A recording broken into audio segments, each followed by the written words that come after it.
Friends, అందరికీ good morning. అందరు పనులు అయితే తీరినాయా ఫ్రెండ్స్? నేనైతే ఇప్పుడైతే ఆలుగడ్డ చారు అయితే ఇస్తున్నా పూరీలకైతే. దాంట్లోకి ఏమేమి ఐటమ్స్ పడతాయని చెప్తా.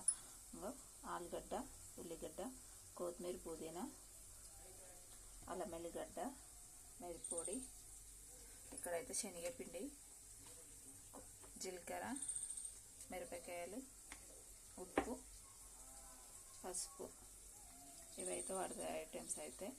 చేస్తా ఇట్లా వేస్తానే చూపిస్తా. జీలకర్ర,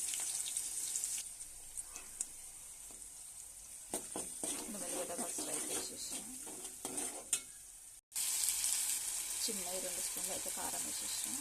కొత్తిమీర, పుదీనా వేసి కొంచెం ధనియాల పౌడర్, శనగపిండి అయితే వాటర్లో అయితే వేస్తున్నా. శనగపిండి అయితే గడ్డలు లేకుండా అయితే కలుపుకోవాలి. ఇట్లా కలుపుకున్నా. శనగపిండి అయితే ఇంట్లో పోయాలి. ఇప్పుడైతే కొంచెం జీలకర్ర పౌడర్ ఇట్లా వేసిన. నేనైతే కొంచెం జీలకర్ర, మెంతుల పౌడర్ అయితే వేసిన. చాలా సూపర్ టేస్ట్ వస్తుంది. లాస్ట్లో అయితే కొత్తిమీర, పుదీనా వేసేసిన. ఇంకా ఇప్పుడైతే పొయ్యి అయితే ఆపేద్దాం.